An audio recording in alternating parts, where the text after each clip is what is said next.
My brother and I are both shameless simps. My brother is a flirtatious playboy who got himself tangled up with an ascetic, abstinent big shot. I'm slow and introverted, silently in love with a scheming crown prince. Then they both announced their engagements to someone else. After my brother and I sat in silence for a long time, we ran away together. Half a month later, when we were abroad and the two big shots, faces dark as thunderclouds, finally tracked us down, I found out that before we ran, that idiot brother of mine had posted a moment's status: "I'm running off to play the incest route with my sister, bye you too." When I heard that John Tyler was getting engaged, I was honestly stunned. Even though I had long since prepared myself for the day he'd get engaged to someone else, when that day suddenly arrived, I realized I still couldn't comfort myself with a simple, "It's fine." Maybe it was because we'd been seeing more of each other lately, and that had stirred up a faint, fragile hope in my long-standing, one-sided crush. After all, not long ago, we'd just gone to a concert together. Though, to be fair, the effect of that outing seemed less than ideal. That day, it was a symphony orchestra John really liked. I had gone out of my way to ask a friend for 2 tickets and nervously invited him to go with me. I had even decided that if he didn't want to go with me, I would give him both tickets so he could take whoever he actually wanted to go with. That would have been fine too. But John said yes. I was so happy that it felt like pink bubbles were floating all around me. Before we left, I did a full face of makeup, put on a pretty dress, and crammed a bunch of music knowledge. What I never expected was that, as I listened and listened, I fell asleep. Because I'd been too excited the night before and hadn't gone to bed until the middle of the night, I was severely sleep-deprived, and somehow I just drifted off in the middle of the performance. Not only did I fall asleep, I fell into such a deep sleep that I lost all sense of heaven and earth. My head refused to cooperate and ended up resting on John's shoulder for over half an hour. If the applause at the end hadn't jolted me awake, I might have started talking in my sleep the next second. On the verge of tears, I looked at John rubbing his shoulder with his hand. "I'm so sorry, I really didn't expect to fall asleep. Is your shoulder super sore?" "It's fine." John was actually smiling quite happily. "Not sore." Feeling annoyed with myself, I walked out of the concert hall with him. But just as we reached the door, I suddenly heard someone calling John's name. I glanced around and saw a very pretty girl running toward us. "John, it really is you." The girl looked delighted. "Did you come by yourself?" "Rachel?" John jerked his chin in my direction. "I came with her." The girl named Rachel greeted me, then asked gossipily, "Hi, are you John's girlfriend?" I was a little dazed and stared blankly at John. John refused to help me out. "She's asking you. What are you looking at me for?" My brain was still foggy from my nap, processing things painfully slowly. After thinking it over, I decided I should stick to the truth. "No," I shook my head. "We're just ordinary friends." After that, I lifted my gaze to look at John again, but his expression didn't change. He gave no visible reaction at all to my answer. I lowered my head, feeling a little disappointed. Rachel didn't press the topic. Instead, she asked John, "Did you drive here?" My friend had something come up and left halfway through. "You can give me a ride, right? We live pretty close anyway." My heart gave a little stab. It seemed their relationship was closer than I'd imagined. John lowered his head to look at me. "Is that okay?" Rachel was looking at him expectantly. So I said, "Sure, go ahead." "All right." John lifted his foot to leave. "Let's go then." I called him back. "I just remembered I need to go to the supermarket later. You two go on ahead." I actually had zero desire to go to the supermarket. I just didn't want to be the outsider, tagging along between them. John's tone cooled a little. "You're sure you're okay with me taking her back by myself?" It's fine." I pretended not to care and waved my hand. "Bye." "Got it." John turned and walked away, and before he left, he tossed one last line over his shoulder, "Grace Brown, you're pretty generous." I had a vague feeling that I'd done something wrong. Because after that day, whenever I messaged him, his replies were all very cold. I'm naturally slow on the uptake and had no idea what I should do, so for the time being I simply stopped taking the initiative to text him. I never expected that so soon after, I'd suddenly hear that John was getting engaged. I felt awful. Wanting to copy the dramas and drink myself into oblivion, I bought a few bottles of alcohol and sat in the yard drinking in silence. When I was halfway through the second bottle, a thunderous, "Holy shit," exploded behind me. I turned around and saw my brother staring at me in shock. "Since when do you drink? How do you dare? Have you forgotten how you puked all over me after just a few glasses of red at your high school graduation?" He kept going, "What's got you so worked up? Don't tell me you're heartbroken because John's getting engaged, ha ha ha ha ha." "Yes," I said. "My brother, my name is Grace, and my brother's name is David Brown. We're 3 years apart, real blood siblings. We have a lot in common. For example, we're both simps. Lately, he's been wrapped up in a chaste, self-restrained business mogul named Jeremy Smith. And the one I like is the heir to the Tyler family, John.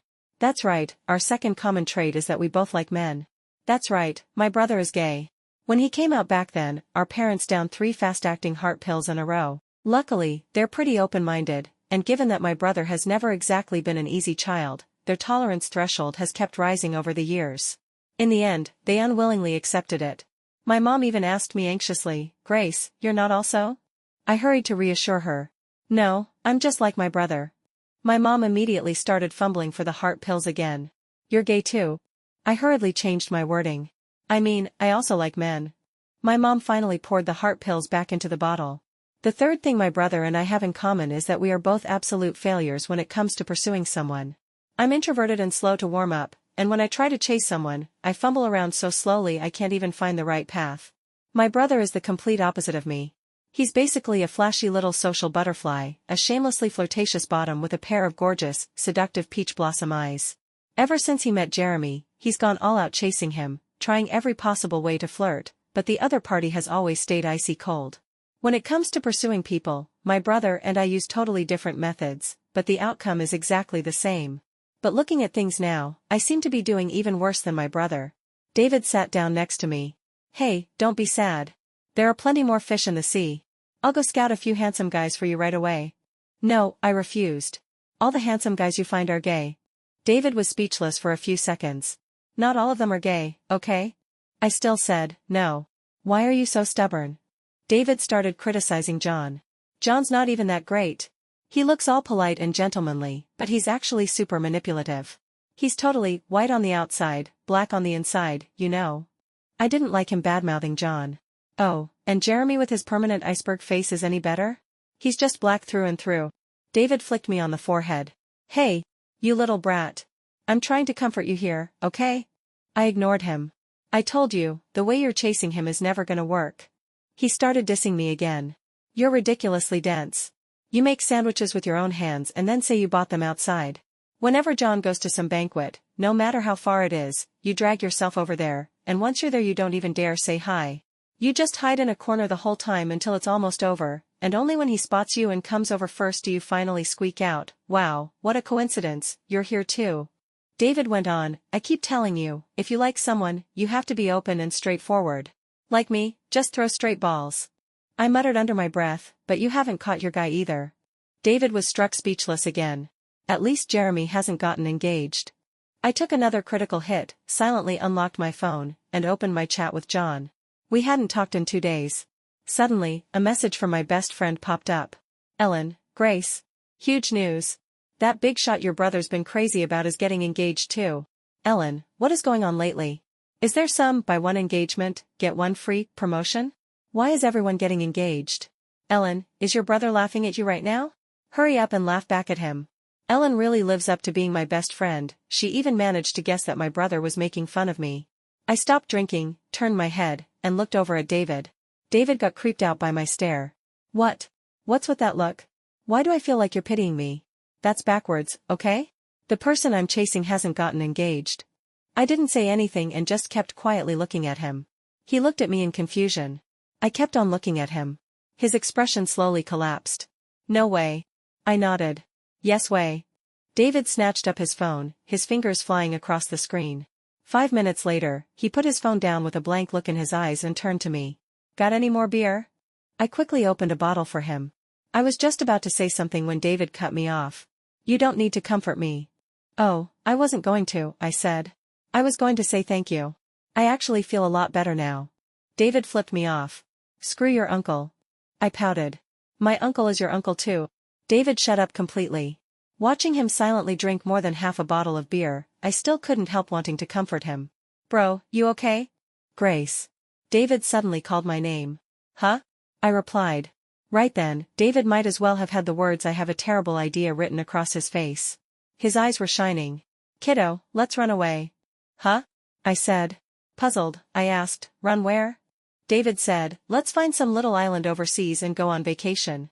We'll hide out there for half a month, cut ourselves off from the world, ignore everyone, and leave all the annoying stuff back home. How about it?" I still had a lot of unused annual leave, and David was a freelancer, so we could leave whenever we wanted. Maybe I was just too heartbroken about John's engagement, but for once I actually felt a little tempted by one of his ideas. Well? You in or not? David kept trying to persuade me. Come on, come on. Just think of it as keeping your brother company. I thought it over, then nodded. Okay. David is a man of action. He immediately pulled out his phone, picked out a random overseas island that was easy to travel to, and booked both the hotel and the plane tickets. We leave the day after tomorrow. Hurry up and pack your stuff. But unfortunately for me, before we left, I still wanted to see John one more time. As soon as I heard that John would be attending another banquet that night, I headed out right away. Just like so many times before, once I arrived, I didn't dare go up and talk to John. Instead, I snuck off by myself to hide in a dead-angle corner and quietly searched for John's figure. 5 minutes into my secret observation, John's sculpted, chiseled face appeared in my line of sight. Almost reflexively, I shrank a little deeper into the corner. The moment John appeared, a bunch of people went over to greet him. He smiled pleasantly, navigating the social scene with ease. I watched him, a little dazed. I wondered if his fiancée had come tonight. John is so wonderful, his fiancée must be very happy. The more I thought about it, the sadder I felt, terrified that his fiancée would suddenly appear and slip her arm through his.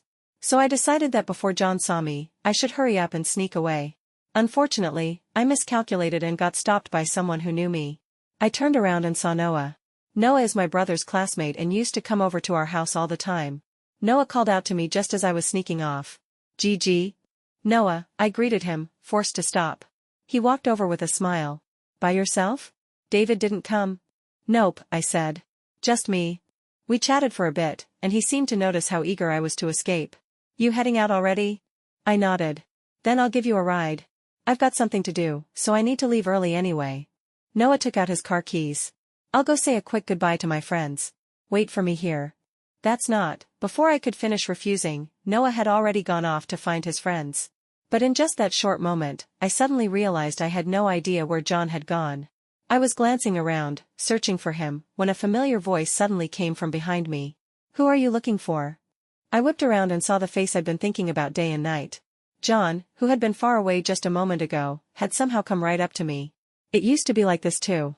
I would only dare to secretly look at John from a distance, but John could always spot me and very graciously come over first to say hello. He really is a good person. This time was no exception. "No one," I lied, playing dumb just like before. "I didn't know you were here too." John smiled. "Yeah." I carefully tested the waters. "Did you come alone?" "Yeah." He nodded, then asked back, "Who else would I come with?" The words, "Didn't your fiancé come with you?" caught in my throat. I just couldn't say them out loud. I changed the subject instead, pulling a small box from my bag and handing it to him. "This is for you." John took the box. "What is it?" "A tie clip," I said, a little embarrassed. "See if you like it." I'd bought it a while ago, and I'd been afraid that if I didn't give it to him soon, I might never get the chance. John opened the box and took out the tie clip, examining it carefully. It was a new piece from a luxury brand, simple and elegant in design. When I ordered it, I'd even had them engrave John's initials on the back. John thanked me. "Thanks, I really like it." I let out a sigh of relief, my tense heart finally loosening. "Do you want to try it on?" "Sure." John nodded, then handed the tie clip to me. I blinked. "Aren't you going to put it on for me?" John asked. He was so calm and natural about it, as if there was nothing strange at all, which only made my hesitation and reluctance to take it seem more suspicious. After agonizing for a moment, I still took the tie clip and stepped closer, gently fastening it to his tie. All done. When I looked up, I met his eyes as he looked down at me. John didn't look away. He kept his gaze on me. "How is it? Does it look good?" My heart was pounding so hard it was like someone was beating a drum in my chest. My voice went weak. "It looks good." What I meant by good was John. John laughed. Once again, I was bewitched by his smile. It wasn't until someone called my name that I snapped back to my senses. Annoyed with myself, I lightly knocked my own head. Why was I being stupid again? No wonder David always says we're like newbies who just left the starter village running into a top-tier succubus. "I called you twice and you didn't respond," Noah said, appearing by my side. "Shall we go, Gigi?" So it was Noah who'd been calling me. I had just opened my mouth to answer when John spoke first. "Gigi?" He was smiling as he looked at me, but there was a strong sense of pressure behind that smile. "Gigi is my nickname," I quickly explained. "My brother's nickname is Didi, so I'm Gigi." "I see." John's tone was gentle. You must be pretty close then, if he knows your nickname. He was clearly smiling as he said it, but for some reason, the phrase "a smile hiding a knife" popped into my mind. I hurried to explain further. He knows because he's my brother's friend. Noah reached out to shake John's hand. Nice to meet you, I'm Noah. John shook his hand back. Hi, John. I was nearly suffocating and just wanted to escape as fast as possible, so I turned to Noah. Can we head back, Noah? Sure, Noah said. John looked at me again and repeated, Noah? Something was off. John was starting to sound like a broken record. I could only keep playing dumb, changing the subject as I said goodbye. I'm heading out now. John didn't reply, just lowered his gaze and looked at me. Oh, right. I took a deep breath, gathered my courage, and said softly, Congratulations on your engagement. Even though I really didn't want to say those words, I still hoped he would be happy.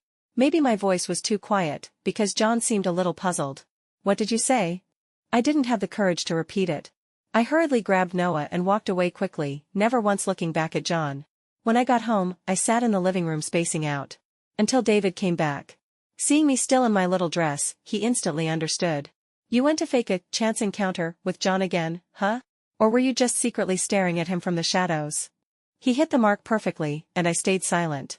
David shook his head. You haven't improved at all. You're still this shy. No wonder John's getting engaged to someone else. I didn't argue back. Instead, smelling the alcohol on him, I said, You went to a bar again? Yeah, David said. What about it? And you haven't improved at all either, I countered. You're still such a flirt. No wonder Jeremy's getting engaged to someone else. I was wrong, David said quickly. Let's stop emotionally wounding each other, okay? We sat in gloomy silence for a while longer, until David bounced back faster than I did. Enough moping. Go pack your suitcase. We're leaving tomorrow night. I said, okay. The next evening, David and I boarded a plane, heading to a small island in Southeast Asia that he had picked out. When I woke up in the morning and saw the clear, sapphire blue sea, I really did forget about John and all that sadness for a brief moment. How is it? Gorgeous, right? David asked proudly, waiting for praise. Wasn't my decision absolutely brilliant? I gave him a big thumbs up. Life on the island was very laid back. My favorite thing was watching the sea. I could sit there staring at it for half a day. David was different.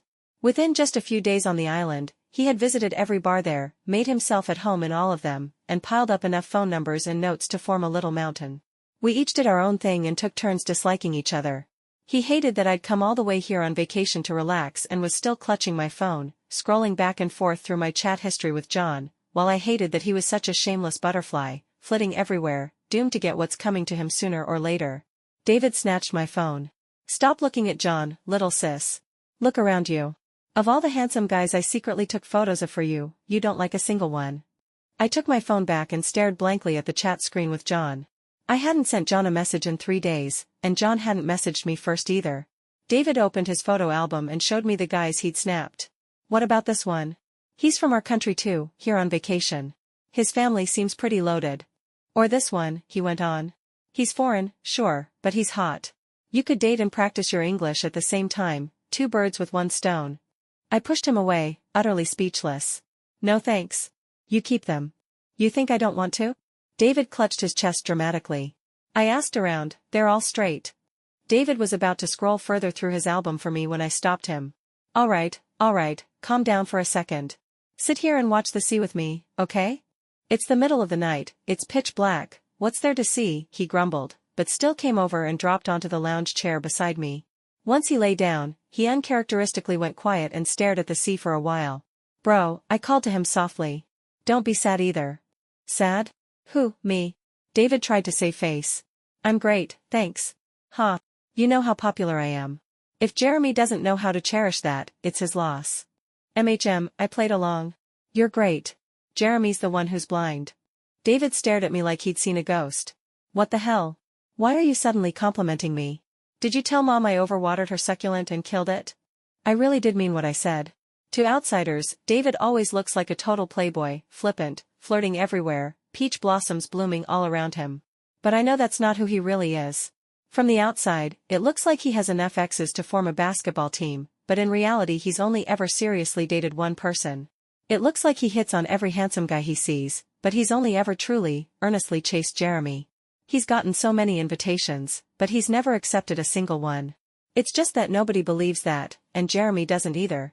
Jeremy, just like his serious face, is cold and rigid, so of course he naturally despises a butterfly like David. No matter how David chases him, he always assumes David is just playing around, not serious at all.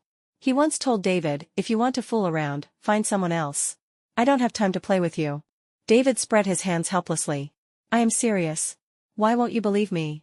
Jeremy's gaze had dropped to David's shirt, unbuttoned down to his chest, exposing a wide stretch of pale skin. There was even a little note stuffed into his shirt pocket, left by someone else, with a phone number and a big heart drawn on it. Jeremy let out a cold snort and turned on his heel. "Hey?"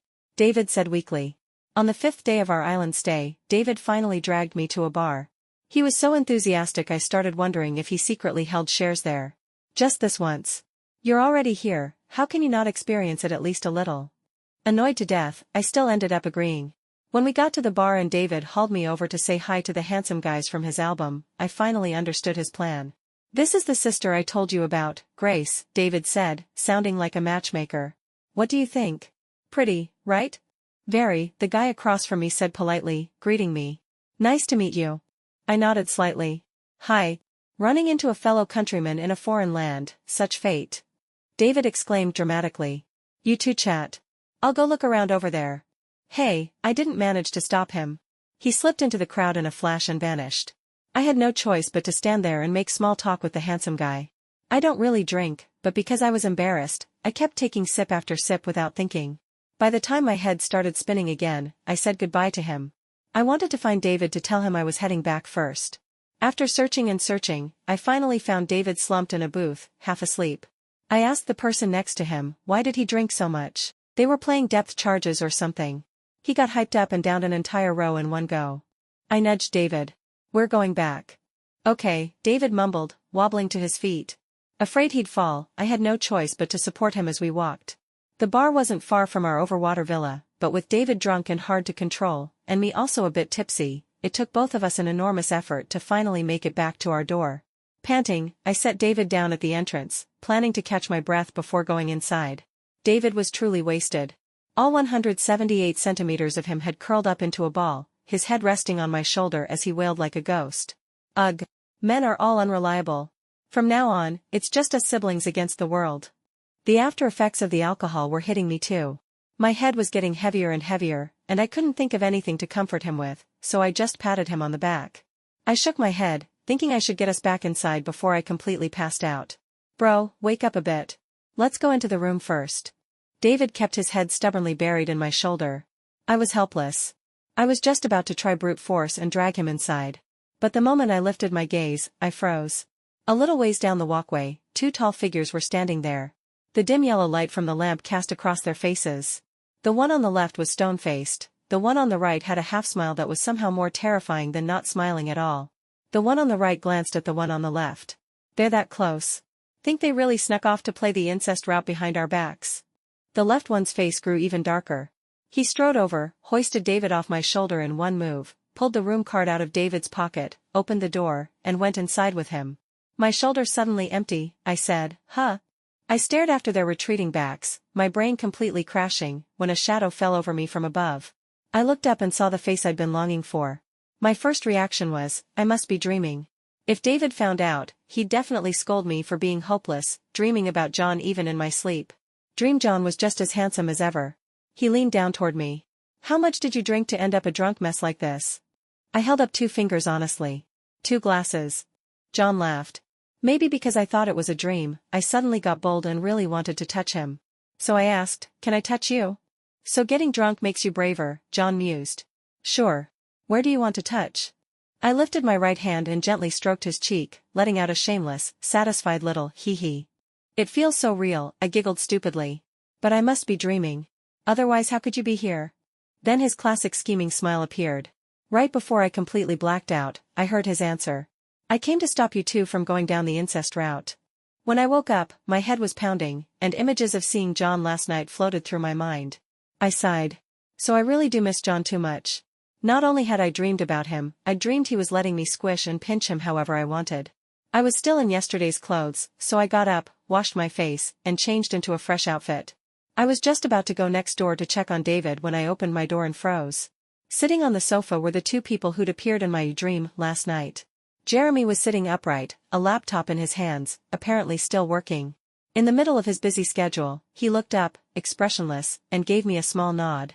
I stiffly nodded back, then just as stiffly shifted my gaze to the person next to him. John tilted his head. Morning. Not a dream. David being carried off by Jeremy wasn't a dream. Me touching John's face wasn't a dream. Me grinning like an idiot at John wasn't a dream. In that moment, I really wanted to turn around, walk to the balcony, leap into that endless glassy sea, and swim away as fast as I could. Bro. Get out here now. I can't handle this alone. In over 20 years of life, I'd never wanted David around this badly. If I'm going down, you're going down with me, bro. Maybe it really was sibling telepathy, because right as I was screaming for David in my head, the door to the other room opened. David came out with a bird's nest for hair. Gigi, you didn't add that handsome guy last night, did you? He messaged me asking for your contact info. I'll send him your card, yeah? I could practically feel a laser beam shooting at me from John's direction. I didn't dare look over, only frantically tried to signal David. No. David, focused on his phone, completely ignored me. Don't be so resistant. I think he's really good. If he weren't straight, I'd have kept him for myself, ha ha ha. Great. Now there were 2 laser beams instead of 1. Enduring the double kill shot of John and Jeremy's stares, I coughed like crazy. Cough. Fine, if you don't want him, you don't, David said at last. Makes sense anyway. With a super handsome brother like me right here, it's normal you can't be bothered with anyone else. If it comes to it, we siblings can just muddle through life together, ha ha ha. I closed my eyes in despair. If stupidity were an illness, David would be terminal. David laughed for a full minute before the laughter finally died. His voice went stiff. Maybe I drank too much and I'm still drunk. I must be hallucinating. I gave him a dead inside smile. Of course. When you're doomed, it's perfectly normal to start seeing things. But David was still David. Old Ginger really is spicier. Unlike me, all nerves and panic, David only freaked out for 3 seconds before recovering. What are you panicking for, he said, patting my shoulder. Watch and learn. He took the offensive, lifting his chin at Jeremy arrogantly. Well, isn't this the very busy man who's about to get engaged? Jeremy's expression shifted through several shades, but David stayed calm. What are you doing here? Go get engaged. Why are you following me? David, Jeremy said, his tone low. What? David glared back. What's with that attitude? You still dare to talk to me like that? If you haven't made up your mind, then go back and think it through. I don't want to see you right now. After venting at Jeremy, David threw me a quick meaningful look. See? Learning this? Then he stomped off swearing, and before he left, he tossed one last line at Jeremy.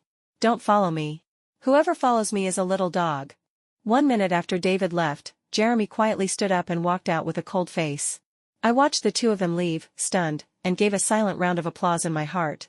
I'm never going to be able to do that in this lifetime. There's no way I could say something that tough to John. I turned around slowly and met John's gaze where he sat on the sofa. John patted the empty spot beside him. Receiving my orders, I went over immediately and sat down next to him. I asked, "What are you doing here?" John spread his hands. I got randomly blocked for no reason. Of course I had to come over and ask what was going on. Huh? I said. John took out his phone and opened our chat. There were several messages he'd sent, each with a little red exclamation mark after it. Underneath was a line of tiny text, message sent but rejected by the other party. I stared in shock, then grabbed my own phone and opened his profile page. I'd never noticed it before, but at the very bottom there was a line, "This user has been added to your block list. You will no longer receive messages from this contact." I was dumbfounded for a few minutes before it finally clicked. Right before our vacation, David had taken my phone, saying he couldn't find his and needed mine to make a call. This had to be his doing. I didn't know, I blurted, rushing to explain to John. It was my brother. I figured, John said, nodding knowingly before going on. But do you know about you and your brother going down the incest route? I said. Was that still Chinese? Because I suddenly couldn't understand a single word. John opened David's profile, tapped into his moments, and scrolled to a post from a few days ago. It was from right before they boarded the plane to come here. David, I'm running off to play the incest route with my sister, bye you too. When David came back, I was flipping through my photo album for John, introducing all the sea creatures I'd captured over the past few days. It had started because John said he wanted to see my album, to check out the beautiful scenery I'd been photographing. He'd asked very politely, "Is that okay? Is it inconvenient?" "No problem," I'd agreed.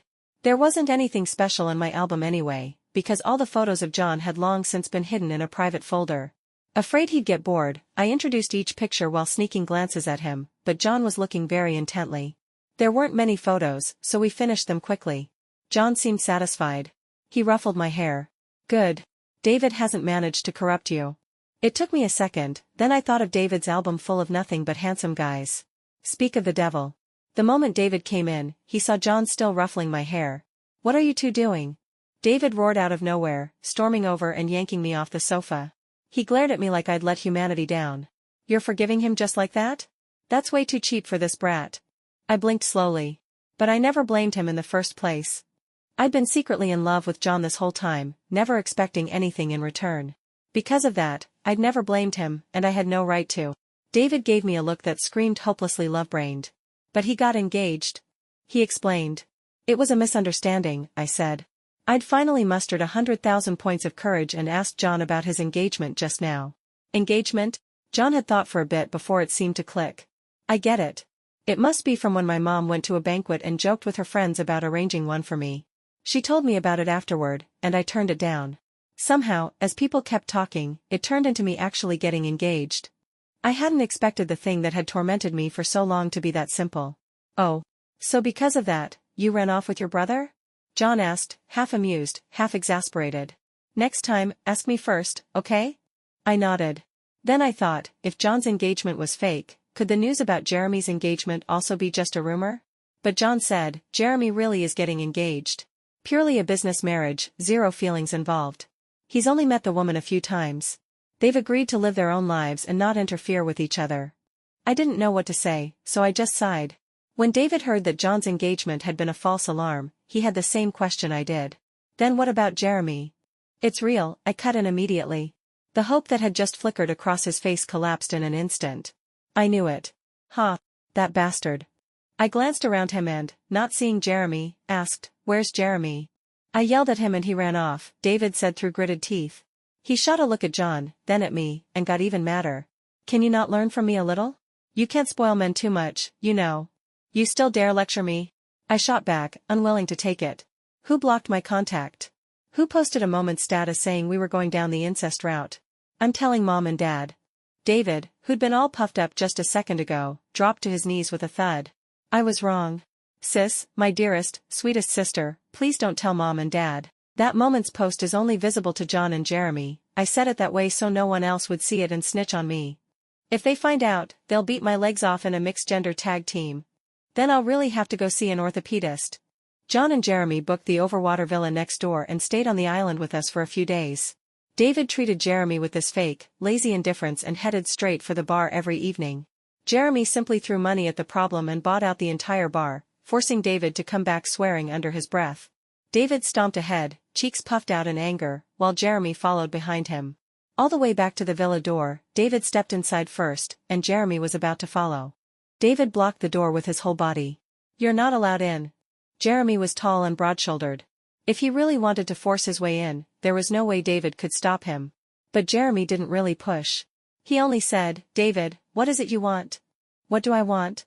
David was furious. I should be asking you that. I listened to you and stopped being your simp, but now you're the one chasing after me. What do you want? You want me to be your homewrecker? Not a homewrecker, Jeremy said with a frown. There's no feelings between me and her. David laughed angrily. And what difference does that make? In everyone else's eyes, what am I then? Still a homewrecker, and a male one at that. Jeremy's face went so dark it was frightening. David. Get lost. David finally found an opening to slam the door. Until you figure things out, we have nothing to talk about. Jeremy was left outside, standing there silently for a full 5 minutes. He raised his hand, let it fall, opened his mouth, closed it again, and in the end he turned and walked away.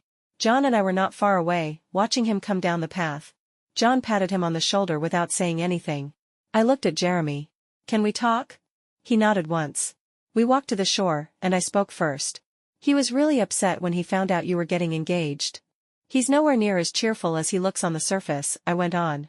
My brother's very good looking, and he has a great personality too. People have been chasing after him since we were young. But he's never chased anyone this seriously before. Before you figure out how you really feel about him, I hope you stay away from him. He deserves someone better, someone who will choose him and only him without hesitation. Jeremy listened to my accusations in silence. After a long time, he finally spoke. Before the engagement, I just thought, since there are no feelings involved anyway, it doesn't matter who I get engaged to. It wouldn't change anything. Your brother is a butterfly that's a little too beautiful. It's not that I don't want him to land on me. Jeremy paused before adding, I'm just afraid he'll only rest here for a moment, then fly away again. If he really does fly away, then that's on you, I blurted out without thinking. It means you're not good enough to make him stay. Jeremy froze. I didn't plan on talking anymore, so I turned around to leave. I hadn't gone far when I heard Jeremy's voice behind me. I'll call off the engagement. Walking forward, I saw John waiting for me. Don't worry. John gently pressed his fingertip between my brows where they'd furrowed. Jeremy's like a tree that only blossoms once in a blue moon. He just hasn't figured things out yet. Once he does, he'll be fine. I nodded. Oh, right. He suddenly said, something's come up at the company. I might have to fly back tomorrow. My chest began to ache faintly, and I didn't dare look at him. Oh, okay.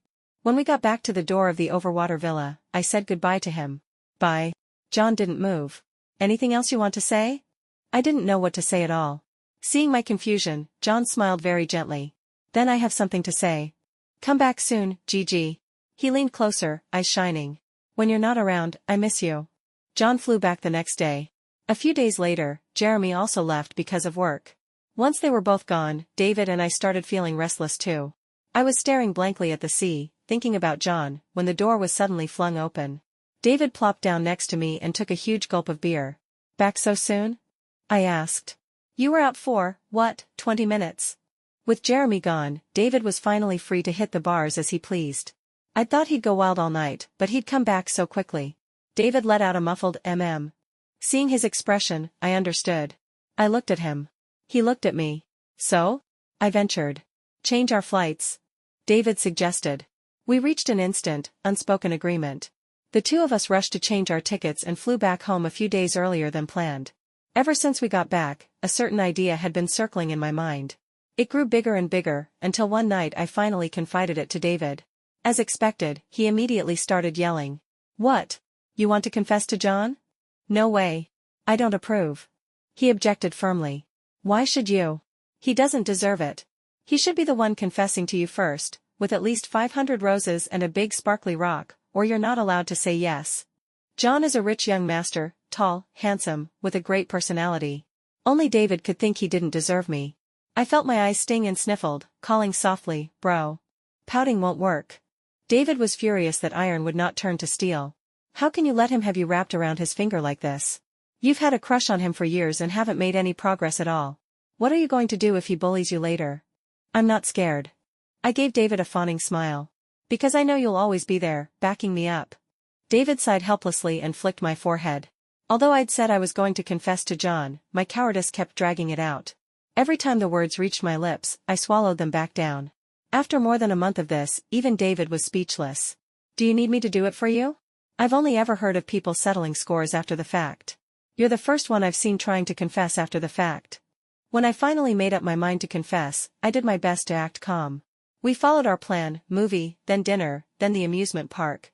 I'd done my research and knew there would be a nighttime event at the park for the next few days, a fireworks show in the evening. When the fireworks bloomed, I would confess to John. Everything went smoothly at first. John and I found a spot where there weren't many people and waited for the fireworks. My palms were sweating from how nervous I was. Seeing me taking deep breaths, John asked, "What's wrong?" "Nothing, nothing." I waved my hands quickly. "I'm just really excited for the fireworks." John smiled. At 8 o'clock sharp, the fireworks rose into the sky. I took one last deep breath, stood on tiptoe, and leaned a little closer. John. He lowered his head to look at me, fireworks bursting behind him. I started on the line I'd practiced countless times. But before I could say the second syllable, John cut me off. Hang on a second. I froze, just staring at him and forgetting my line completely, not understanding what he wanted me to wait for. Like a magic trick, a necklace appeared in his hand out of nowhere. He bent down slightly and fastened it around my neck. A premonition of happiness wrapped around me. I didn't dare move at all, afraid that any movement would break the spell. That was close. I was almost beaten to the punch, John said with a smile as he stepped back a little, looking at me. Will you be with me? It was like I was caught in a whirlpool of pure joy, so dizzy I couldn't manage a single word. All I could do was nod and nod and nod. It took a long time for my brain to catch up, and only then did I realize my confession plan had apparently been exposed. I asked him, "When did you figure out I was going to confess?" "Ever since you started planning it," John said. "I've gotta say, you're a little too obvious, GG. But at first it was just a guess. What really confirmed it for me was the day before yesterday, when your brother suddenly showed up and punched me, and said if I ever dared make you sad, he'd hand out my business cards like flyers at a gay bar." John added, "Feels like he's been waiting for this day a long time. Want to update him on the result?" How? I asked, not quite catching on. John laughed, suddenly taking my hand in his and lifting it, waving it toward the distance. Following his gaze, I saw David hiding behind a big tree not far away, half his face peeking out. Once he realized we'd spotted him, he didn't even bother hiding. With how well I know him, I was sure his expression was saying, "So what if I'm spying?" Not only that, he even took John's gesture, waving our joined hands at him, as a deliberate provocation, rolled up his sleeves, and started marching over, cursing under his breath. He'd barely taken a few steps when Jeremy appeared out of nowhere and dragged him off. Jeremy silently endured every one of David's very real punches and kicks and still managed to haul David away. John lifted his free hand and gave Jeremy a thumbs up. Good man. Ever since Jeremy came to his senses and cancelled the engagement, he and David had switched positions completely. Jeremy had become the one chasing after David every day. A few days earlier, David had started up his love lecture series with me again. "How many times have I told you, you've got to keep a guy a little on the hook. If he gets you too easily, he won't cherish you." I listened carefully and even raised my hand to ask a question. "Mr. Brown, I have a question." David put on a mock serious air. "Go ahead, Grace." I feigned innocence. "Mr. Brown, why do you have so many mosquito bites on your neck?" Ahem. David tugged at his collar, trying to cover the hickeys on his neck. "Ever heard of adult business?" I haven't forgiven him. "I'm just toying with him, okay?" He waved a hand. "Forget it. You're still a kid. I can't explain this to you." Class dismissed. Back then, I just said, "Oh." I watched their retreating backs with a smile, until John pinched my chin and physically turned my gaze back to him. "All right, that's enough. No more staring. I just finished confessing to you, and you're already looking at someone else. I'll get jealous." My attention was pulled back and dropped onto our tightly clasped hands. Maybe I was just too happy, but I couldn't hold it in and started giggling like an idiot. "That happy?" John laughed with me. "Do you like me that much?" I blinked, and because I was shy, my answer came out very soft. "Yeah. I really did like him. I still remember the first time I met him. It was at some banquet. I was wearing ill-fitting high heels, and the backs of my feet were rubbed raw. I was limping, hiding in a corner, trying to stuff some tissue in my shoes, when I ran into John. We didn't know each other, so after we both froze for a second, we just nodded at each other politely. John left quickly. But a few minutes later, he came back and appeared in front of me again, handing me 2 Band-Aids. "Use these." I stared at him in a daze, while inside it felt like an earthquake was going on in my heart. After that, I often watched him quietly from afar. I never imagined that one day, he'd be the one holding my hand and saying to me, "Don't secretly look at me anymore. You can look openly. At every gathering, you hide yourself so well I have to search forever to find you." He tightened his grip on my hand a little. "More than once I kept looking and looking, only to realize you really hadn't come at all." I let out a laugh that was a little morally questionable. Because I knew that when I went home that night, David would definitely say I had no backbone, for saying yes to John without even thinking. But if I have no backbone, then so be it. Life is short. Might as well love first and think later.